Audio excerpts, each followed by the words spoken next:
Good morning, everybody. Thank you for tapping in. Thank you to my new subscribers. I know that this light filter right here coming through right now, this looks a little weird, but I'm going to go with it because I've never made a video this early in the day before. And I think it's kind of, I don't know, it adds a different, it may be distracting. It may end up being distracting, but we'll find out. Anyway, thank you to anybody who's subscribed recently. I need to be looking at the cameras where I should be looking, huh? Thank you to anybody who subscribed recently to my channel. I've got over 400 subscribers in the last month, and I only have 1,000 subscribers, period. A little over 1,000, 1,040, somewhere in there. So the 400 that have joined in the last month, this is a stark rise. So I just feel I need to just tell people who I am. My name's Chris. I did about 14 years incarcerated, all throughout juvenile and adult. I did close to 4 years as a juvenile, close to 10 as an adult in the Colorado Department of Corrections. I did 4 of the years as an adult as in solitary confinement. Some people say I'm weird, that I spent too much time in a box. I did the prison gang shit, the prison violence shit, done all that shit, made hooch, gang banged, all that good shit. I found my way out of it. In 2013, I turned my life around. A couple years ago, I took myself back to school, back to college. I'm in my final year. I graduated in December with a Bachelor of Science in Technical Communication, which I'm certain has helped me communicate with the world through YouTube. So this is kind of who I am, but the criminal stuff doesn't have a lot of, doesn't hold a lot of sway in my life anymore. I've been on the right path for a while. I've been sober for many years. And now I go back into the life that I used to live, and I talk to some of my friends who still live these, they deal drugs, whatever you could think of. Whatever you could think of, they're into it. If it's into me, because that's what it is in the hood whenever you're a criminal. We think of ourselves, we say, oh, well, he's a drug dealer, he's a this. No, chances are he's a crook. Chances are he's a crook who sells drugs. Because if you got the scruples that will allow you to sell drugs to your community, you've also got the scruples to buy stolen property and stolen cars and stolen stereos and, you know what I mean, and sell stolen stuff. This all comes along together. So whenever people say, they would say, oh, he was a drug dealer or he was a thief. No, he's probably a crook. He's most likely a crook who specialized in one type of crime. That's what I was. I was a crook who specialized in a couple different types of crime. Whenever I was very young, I specialized in stealing in California, shoplifting. That's what we call booster. I was a booster. We would run around the state stealing, drive around the state stealing. I continued that whenever I got to Colorado. I got to Colorado at 12, maybe 13, something like that. Continued boosting out here, started selling dope. Maybe by 15, I was entrenched selling dope, selling weed at the very least at 15. Me and the homeboy Sonny, by the time we were 16, it was full on, because at 16, we got a job at MCI WorldCom. He got a job. He's born in September, so he's born before me. September of 82. He's born in September of 82. So he got a job, was able to get a job there because they hired people to telemarket at 16, like 6 months before me, something like that, 6-7 months before me. So he gets a job there and starts selling long distance. And so I decided, well, I realized, I looked at the weakness in the system and said, well, they're just signing up as long as there's somebody, what they call TPV, third-party verification. As long as there was a person on the other side of the line to give the third-party verification and to okay everything and say that everything the telemarketer agreed to, you agreed to, da-da-da-da-da, right?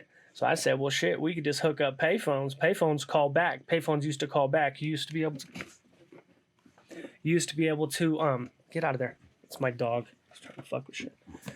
So payphones used to let you call back.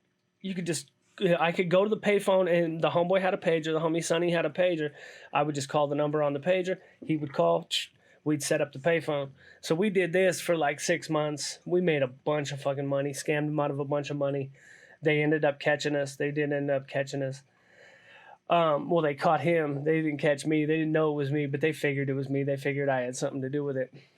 But that's not really the story. The story is, though, this is how early I started selling drugs. We were selling cocaine at 16 at MCI.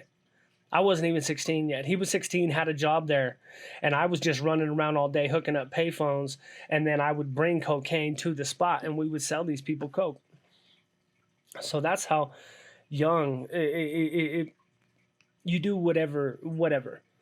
A real criminal does whatever it is to make the money at the time.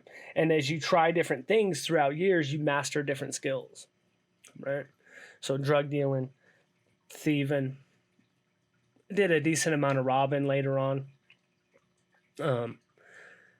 Mostly that, though. Mostly a scam artist, drug dealer, gang banging, shit like that. A lot of drug dealing. Anyway, the point is, I changed my life. And now, the facets of my mind that have been conditioned to look at the world through criminal eyes have not gone away. I've been able to change my behavior. I've been able to change a lot about myself, but I haven't been able to change my mind. My mind looks at the world as weaknesses to be exploited. I don't always act on them anymore. Or I act on them in a more, how would I say, socially acceptable manner. I act on the weaknesses in the world in a socially acceptable manner now, which I guess would be described as marketing, right? Anyway, this is my channel. And I describe the things that I see in the world through the eyes of a criminal. And I try to describe them clear and concise, and I try to think about what I see, and I try to bring that to you. Sometimes it's sensationalized because shorts are in the form of sensationalized media. That's just the way, that's what shorts are made to be. They're made to entice you. So if you see a short and it's wildly outlandish and doesn't seem to match with my personality, it probably doesn't. That's how shorts are. I'm not really a short type of guy. More of a long form. More of a long form type of fella, you know. But anyway, I'm trying to get to grad school, man. This channel is for me to get to grad school. I don't know if it's going to happen. I live in Colorado. Colorado's very expensive. The schools themselves aren't very expensive, and gas isn't very expensive. I've been hearing some of these horror stories that people are paying for gas. We don't pay like that out here. It's like $3.40 right now, which is high. Don't get me wrong, I'm not happy about it, but it's certainly not what some of these people are paying. But the rent out here and just the price to live out here is fucking punishing. So I don't know if I'm going to be able to afford. It's not that I don't know if I'm going to be able to afford grad school. I don't know if I can afford to live in Denver and go to fucking grad school. Take my ass to the fucking South and go to grad school or something.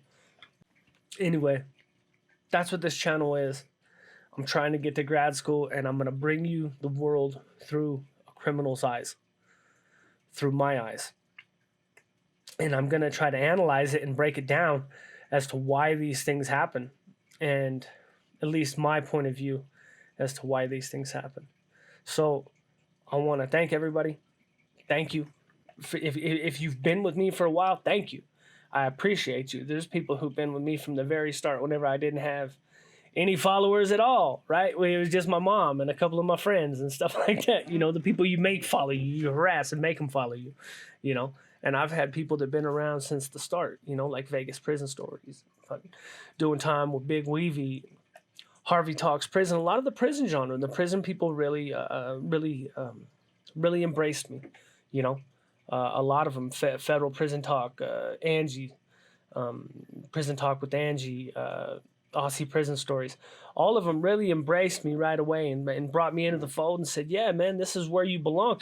And I didn't even, you don't think you know, you don't know that you have somewhere to belong until you find yourself a community in the online space, right?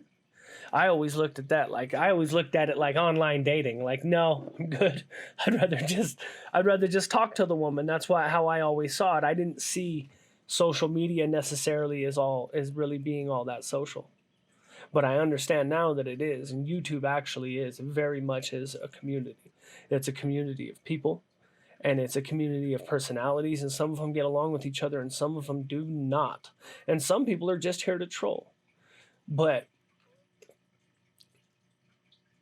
I invite you, please, come talk to me. I'm the realest motherfucker you ever meet. They say I'm smart for one reason or another. I read thousands of books when I was in solitary confinement. They seem to think that I know what the fuck I'm talking about. And I'm going to be around. I don't know what my channel is going to be because I just don't know. I'm just kind of getting started. I'm about 90 days into it. So who knows what it's going to be, but I know what the point is. The point is to get myself to grad school and to pay myself to grad school. So thank you again for subscribing. Any views, comments, like, share, subscribe, do all that, man. Please help a brother out. And if you got any questions, I'm really good at technical shit. If you're having any problems with your computer or your technical shit, or you can't figure something out on social media, I'm actually a social media coordinator. I have a job as a social media director, actually. So I know a little bit about social media too, man. So if you have any problems, man, just fucking reach out. Jump in the comments. I'll help you out as much as I can. I try to help. I'll help everybody out as much as I can until it becomes overwhelming, until there's 30,000 comments, and then, you know what I mean? There's only so much we can do, right? Looks like Jesus blessed this cup of coffee. Look at that. Dun-dun. I should make a thumbnail out of this. What do you think? Anyway, thank you, everybody. We're going to see how this light looks, because this light is right on me. I've never done this before. Thank you, everybody. You guys are awesome.